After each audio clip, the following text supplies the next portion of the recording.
Angin Surabaya sore itu membawa bau laut dan debu yang menari di antara gang sempit. Di ujung gang, seorang perempuan bernama Mira berjalan pulang sambil memeluk amplop berisi hasil kerja serabutan. Wajahnya lembut, tapi ada lelah yang menggantung di matanya. Rumah kecil tempat ibu dan adiknya tinggal sedang menunggu perbaikan, dan Mira tahu, uangnya selalu terasa kurang.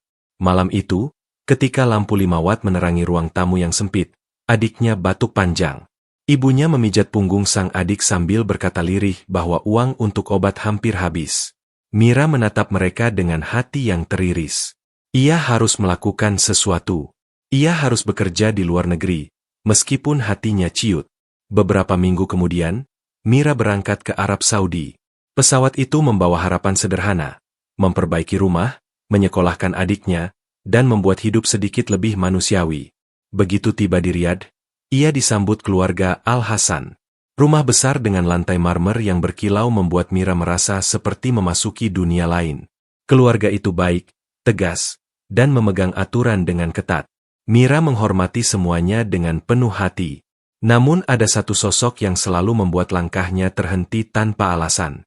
Faris, pemuda Arab berusia 26 tahun. Rambut hitam, wajah tegas, mata dalam yang seperti mengamati tiap gerakannya. Awalnya, Mira mengira ia hanya terlalu gugup. Tapi Faris muncul terlalu sering. Di dapur ketika ia memotong sayur. Di halaman saat ia menjemur pakaian. Di lorong ketika ia membawa nampan teh. Tatapannya tidak kasar, tidak juga berani. Tatapannya seperti seseorang yang sedang mencari jawaban. Hingga suatu malam, seluruh keluarga besar Al-Hasan pergi menghadiri acara penting. Rumah menjadi sunyi. Hanya lampu ruang makan yang menyala. Mira sedang merapikan meja ketika mendengar langkah kaki pelan. Faris berdiri di sana. Di tangannya ada sebuah kotak hitam kecil. Nada suaranya lebih lembut daripada biasanya. Mira, aku ingin meminta tolong. Mira menunduk, gugup. Ada yang bisa saya bantu, Tuan Faris. Faris membuka kotak tersebut. Di dalamnya ada gelang emas tipis, bersinar lembut di bawah cahaya lampu. Aku ingin kau memakainya, ucap Faris perlahan. Mira tersentak. Itu tidak pantas, Tuan Faris. Saya tidak berhak memakai barang seperti itu. Tolong, kata Faris. Suaranya nyaris bergetar. Ini bukan hadiah.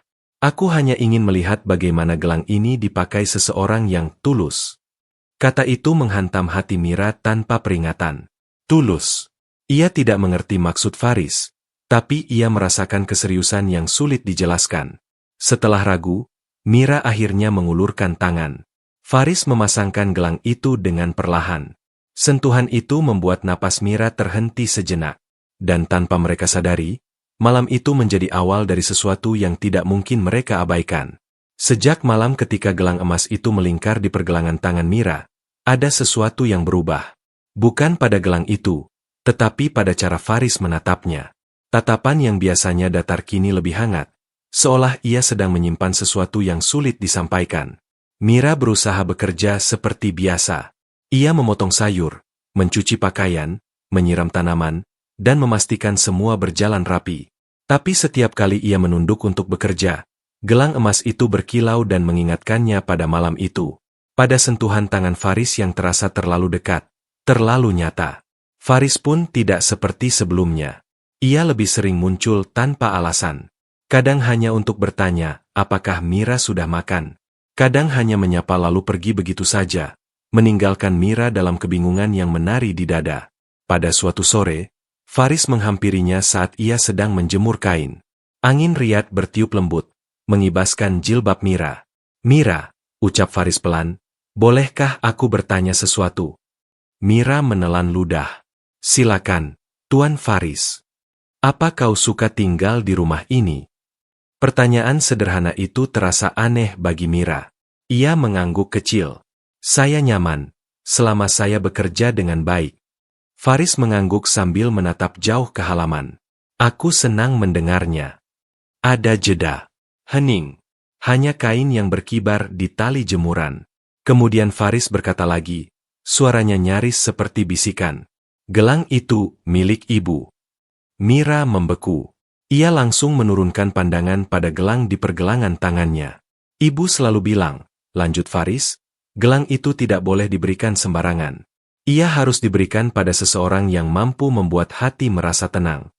Faris lalu menatap Mira. Tatapannya dalam dan jujur. Aku memberikan gelang itu padamu karena kau membuatku merasa seperti itu. Jantung Mira berdetak keras. Ia tidak tahu harus menjawab apa. Ia bukan siapa-siapa. Ia hanya seorang perempuan perantau yang bekerja demi keluarganya. Ia tidak pantas menerima kata-kata seberat itu. Tuan Faris, ucap Mira pelan, saya hanya ingin bekerja dengan baik. Saya tidak ingin menimbulkan masalah. Faris tersenyum tipis, senyum yang terlihat lebih sedih daripada bahagia. Kau tidak menimbulkan masalah. Kehadiranmu justru membantuku melihat dunia dengan cara yang berbeda. Mira menunduk. Ada rasa hangat yang mengalir di dadanya. Rasa yang tidak boleh tumbuh. Rasa yang tidak seharusnya hadir. Namun semua itu berubah sehari kemudian. Ketika Mira sedang menyiapkan teh untuk keluarga, kakak laki-laki Faris memasuki ruang makan. Tatapannya langsung tertuju pada gelang emas yang dipakai Mira. Ia berhenti. Ia menatap Mira dengan dingin. Ia mendekat. Itu gelang ibu, katanya tegas. Mengapa kau memakainya? Suara itu membuat ruangan seketika terasa mencekam. Mira tidak bisa menjawab. Tangannya bergetar. Nafasnya tercekat. Sebelum Mira bisa menjelaskan, Faris muncul dari balik pintu dan berkata lantang. Karena aku yang memintanya. Hening. Semua mata tertuju pada Faris. Dan di saat itu, Mira tahu, badai yang ia takuti akhirnya datang. Ruangan besar itu mendadak seperti membeku. Kakak Faris berdiri tegap, wajahnya keras dan penuh kecurigaan. Sementara Mira menunduk, kedua tangannya saling menggenggam erat, seakan ia mencoba menyembunyikan getaran tubuhnya. Faris melangkah maju, berdiri di antara Mira dan saudara lelakinya. Suaranya tegas, tapi tidak kasar. Gelang itu aku yang meminta Mira untuk memakainya. Kakaknya memicingkan mata. Faris, kau tahu aturan rumah ini. Kau tahu apa artinya jika gelang ibu berada pada tangan seorang perempuan. Mira terkejut. Ia tidak mengerti maksud kalimat itu, tidak mengerti aturan yang sedang dibicarakan. Tapi ia tahu bahwa gelang ini lebih dari sekadar perhiasan keluarga. Faris menarik napas panjang.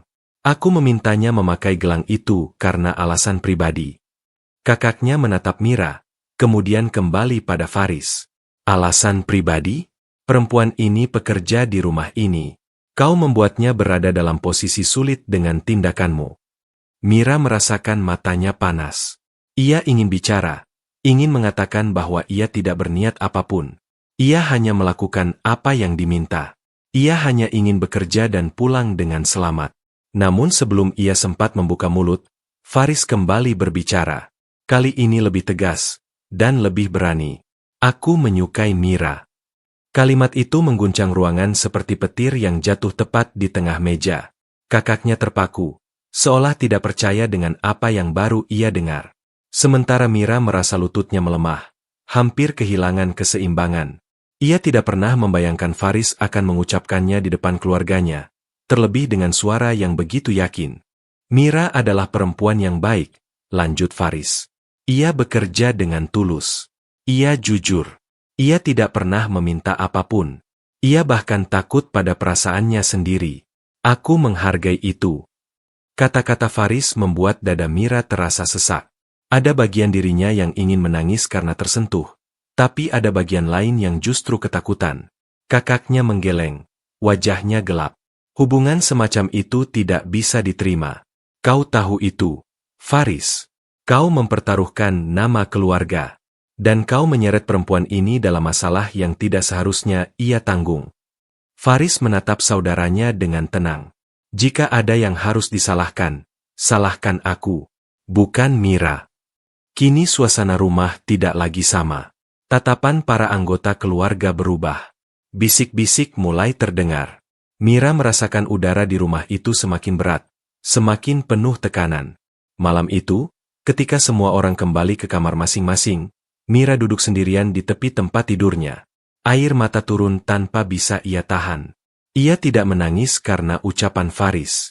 Ia menangis karena ia sadar, kebahagiaan kecil itu mungkin akan membawa masalah yang besar. Faris muncul di depan pintu kamarnya, mengetuk pelan. "Mira, boleh aku bicara sebentar?" Mira menyeka air matanya cepat-cepat. "Masuklah, Tuan Faris." Faris melangkah pelan, lalu duduk di kursi kecil dekat pintu. Ia memandang Mira dengan tatapan yang lembut, berbeda dari tatapan tegang keluarganya tadi. "Aku minta maaf," ucapnya. "Aku tidak bermaksud membuatmu terjebak dalam situasi ini." Mira menggeleng pelan. "Saya hanya ingin bekerja dengan baik. Saya tidak ingin ada masalah. Saya tidak ingin keluarga Tuan salah paham." "Aku tahu," jawab Faris. "Tapi aku tidak ingin menutupi apa yang aku rasakan." Ada jeda panjang. Jeda yang penuh dengan kata-kata tak terucap. "Jika keadaan menjadi buruk," lanjut Faris, "aku akan menjagamu. Aku janji." Mira menunduk. Janji itu terdengar indah, tetapi justru paling menakutkan. Karena ia tahu, tidak semua janji bisa diselamatkan oleh cinta. Sejak kejadian di ruang keluarga itu, suasana rumah Al-Hasan tidak pernah lagi sama. Tatapan yang biasanya ramah berubah menjadi dingin. Langkah-langkah para anggota keluarga terdengar lebih berat, seolah setiap orang menyimpan kecurigaan. Mira bekerja dengan lebih hati-hati dari sebelumnya. Setiap gerakan dihitung. Setiap kata dijaga. Ia tidak ingin menimbulkan masalah tambahan. Tetapi gelang emas di pergelangan tangannya terasa seperti beban yang menekan dadanya dari pagi sampai malam. Pada suatu pagi, ketika Mira sedang menyapu halaman belakang, salah satu kakak Faris menghampirinya. Wajahnya datar, namun matanya dingin seperti malam gurun. "Mira," ucapnya tanpa basa-basi, "kami menghargai pekerjaanmu. Namun sejak gelang itu berada di tanganmu, masalah muncul. Aku berharap kau mengerti bahwa ini tidak bisa berlanjut." Mira mengangguk pelan. Ia tidak berani menatap langsung. "Saya mengerti, Tuan. Aku tidak menyalahkanmu," lanjut laki-laki itu. "Tapi aku memperingatkanmu. Jarakan dirimu dari Faris. Untuk kebaikan semua." Setelah berkata begitu, ia pergi, meninggalkan Mira berdiri dalam keheningan yang menusuk. Malamnya, Faris kembali mengetuk pintu kamar Mira. Wajahnya terlihat lelah, dan tatapannya dipenuhi sesuatu yang sulit dijelaskan. Sedih, tetapi juga keras kepala. "Mira, mereka bicara padamu, bukan?" tanya Faris perlahan. Mira mengangguk. Ia tidak ingin berbohong. "Aku tidak ingin kau takut," kata Faris. "Aku tidak ingin kau merasa bersalah untuk sesuatu yang bukan salahmu." Mira mencoba tersenyum, tapi suaranya bergetar. "Saya tidak merasa bersalah, Tuan. Saya hanya tidak ingin merusak hubungan keluarga Tuan. Saya ini hanya pekerja. Saya datang ke sini untuk mencari nafkah, bukan untuk menciptakan masalah." Faris mendekat beberapa langkah. "Mira, kau bukan masalah." "Keluarga Tuan tidak melihatnya demikian," jawab Mira dengan suara lirih. Hening pun menggantung di antara mereka. Faris menunduk, memegang kepalanya, seolah mencoba memahami dunia yang tiba-tiba menjadi rumit. "Mira," katanya, "aku tidak ingin kau pergi." Kata itu menancap di dada Mira seperti pisau tipis. "Tapi saya harus memikirkan keselamatan saya," jawab Mira. "Saya tidak ingin menjadi alasan pertengkaran keluarga. Rumah mereka bukan tempat saya ikut campur." Faris menatapnya lama, dan untuk pertama kalinya, Mira melihat ketakutan dalam mata seorang laki-laki yang selama ini tampak begitu kuat. "Mira, apa kau akan pergi?" Mira menggigit bibirnya. Ia tidak ingin mengatakan itu, tapi ia harus jujur. "Jika keadaan semakin buruk, saya harus pulang ke Surabaya. Saya tidak bisa tinggal di rumah yang tidak lagi menerima saya." Faris terdiam. Sangat lama. Akhirnya ia menghela napas panjang, seolah menyerah pada keadaan yang tidak bisa ia kendalikan. "Jika itu keputusanmu, aku tidak bisa memaksamu. Tapi izinkan aku mengatakan satu hal terakhir." Ia mendekat. Tatapannya tidak goyah. "Aku menyukaimu, Mira. Perasaan itu tidak berubah, bahkan jika kau memutuskan untuk pergi." Air mata Mira turun begitu saja. Perasaan itu membahagiakan, tetapi pada saat yang sama menghancurkan. Malam itu, ia menatap gelang emas di tangannya sangat lama. Dan untuk pertama kalinya, ia berharap gelang itu tidak pernah dipakaikan padanya. Karena dari sinilah semua komplikasi itu bermula. Hari-hari berikutnya terasa semakin berat bagi Mira. Ia tetap bekerja dengan tekun, tapi setiap langkah terasa canggung. Setiap pintu yang dibuka seperti mengundang tatapan yang menilai. Setiap percakapan terdengar penuh bisik-bisik yang tidak pernah jelas, tetapi cukup untuk membuat dadanya sesak. Pada suatu siang, ketika Mira sedang merapikan ruang tamu, majikan perempuan memasuki ruangan. Wajahnya tenang, namun tatapannya penuh ketegasan seorang ibu rumah tangga yang telah memikirkan sesuatu dengan matang. "Mira," ucapnya lembut namun tegas, "duduklah sebentar." Mira merasa jantungnya berdetak lebih cepat. Ia duduk perlahan, menunduk sopan. Perempuan itu memandang Mira dengan cara yang sulit ditebak. Bukan marah, bukan jijik, bukan pula curiga. Tatapannya seperti tatapan seseorang yang memahami sebuah kebenaran yang tidak bisa dibiarkan berlangsung. "Aku tahu tentang gelang itu," katanya. "Aku tahu Faris memintamu memakainya." Mira langsung menelan ludah. "Saya tidak bermaksud apapun, Nyonya. Saya hanya mengikuti permintaan beliau." "Aku tahu," jawabnya. "Itulah sebabnya aku ingin bicara dari hati ke hati." Ia menarik napas panjang sebelum melanjutkan. "Di rumah ini, setiap benda memiliki makna. Setiap simbol memiliki aturan. Dan gelang itu, bukan sekadar kenangan. Ia adalah tanda yang seharusnya diberikan Faris kepada perempuan yang akan menjadi pilihannya." Mira membeku. Ia tidak pernah tahu gelang itu sedalam itu maknanya. "Faris adalah anakku," kata perempuan itu lagi. "Aku mengenalnya. Aku tahu bagaimana ia melihatmu. Namun, Mira, dunia kami berbeda. Aturan kami tidak akan memudahkan kalian." Air mata Mira hampir jatuh, tapi ia menahannya sekuat tenaga. "Untuk kebaikanmu, untuk keselamatanmu, dan demi ketenangan keluarga ini, aku rasa kau harus pulang ke Indonesia lebih cepat." Hati Mira seperti diremas. Ia tahu ini mungkin terjadi. Ia hanya tidak menyangka datang secepat ini. "Saya mengerti, Nyonya," ucap Mira dengan suara bergetar. "Saya tidak ingin menjadi beban bagi siapapun." Perempuan itu mengangguk pelan, seolah lega, tapi juga sedih. "Tiketmu akan kami siapkan. Kau pulang dalam 2 hari." 2 hari. Waktu yang begitu singkat untuk mengakhiri segalanya. Malamnya, Faris datang dengan wajah yang benar-benar berbeda. Pucat, gelisah, seperti seseorang yang baru saja kehilangan sesuatu sebelum sempat menggenggamnya. "Mira, aku dengar ibu bicara padamu." Mira tidak mampu berkata apapun. Ia hanya menunduk, membiarkan air mata jatuh tanpa suara. Faris mendekat. "Mira, jangan pergi. Aku bisa bicara dengan mereka lagi. Aku bisa meyakinkan mereka. Jangan pergi." Mira menggeleng pelan. "Saya tidak punya pilihan, Tuan Faris. Rumah ini bukan milik saya. Keputusan keluarga Tuan sudah jelas. Saya tidak ingin membuat keadaan semakin buruk." "Ini tidak adil," ucap Faris lirih. "Kau datang untuk bekerja, bukan untuk disakiti." Mira tersenyum kecil, senyum yang penuh luka.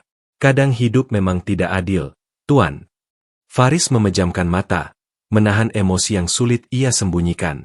Ketika ia membuka mata lagi, pandangannya dipenuhi sesuatu yang dalam. Sebuah keputusasaan yang tercampur dengan rasa sayang yang tidak bisa ia ucapkan dengan kata-kata. "Mira, jika kau benar-benar harus pergi, aku ingin satu hal." Mira menatapnya, menunggu. "Biarkan aku mengantar kepergianmu." Hati Mira hancur sekali lagi. Ia tidak menjawab. Ia hanya menunduk. Dan malam itu, sambil memeluk tas kecil yang sudah ia kemasi, Mira menyadari bahwa perpisahan paling menyakitkan bukan ketika dua orang membenci satu sama lain. Perpisahan paling menyakitkan adalah ketika dua hati saling mencintai, tetapi dunia tidak mengizinkan mereka bersama. Pagi itu Riyadh terasa lebih sunyi daripada biasanya. Matahari baru naik ketika Mira berdiri di depan gerbang besar rumah Al-Hasan dengan koper kecil di tangannya. Angin gurun bertiup pelan, mengangkat debu tipis yang berputar tanpa arah, mirip dengan perasaan yang berkecamuk di dadanya. Dia akan pulang hari ini. Lebih cepat dari yang ia rencanakan. Lebih cepat dari yang hatinya sanggup ikhlaskan.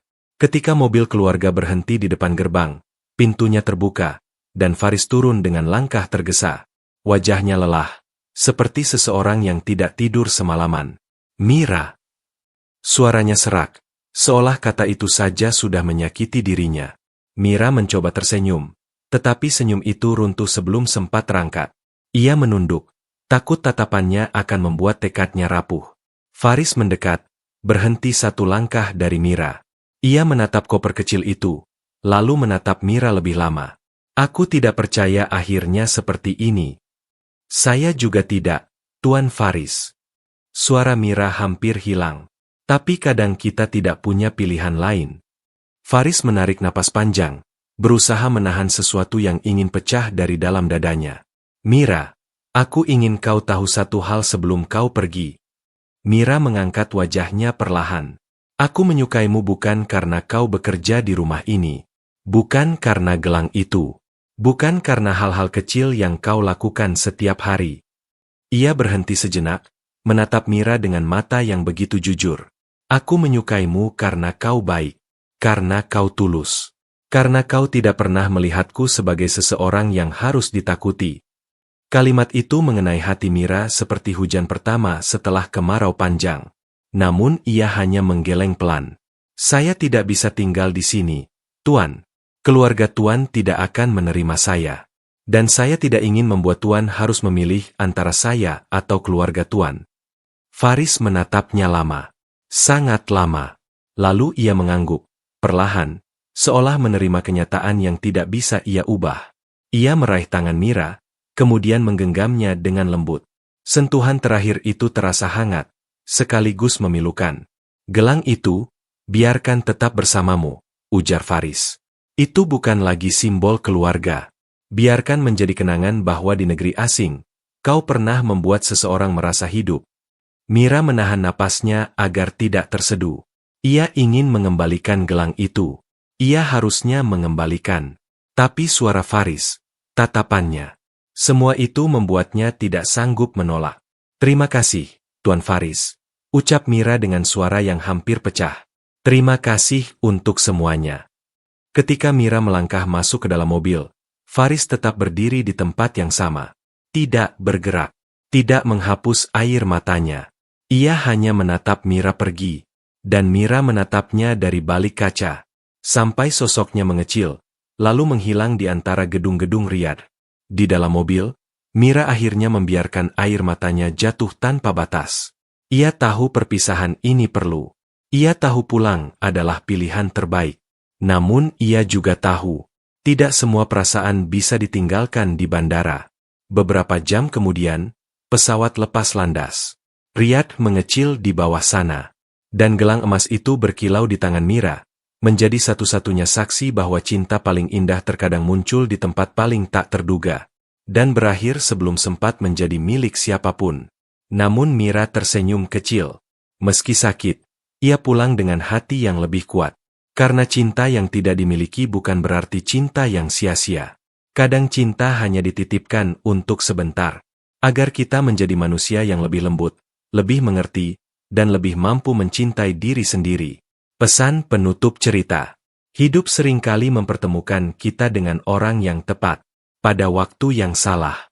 Namun setiap pertemuan selalu punya tujuan.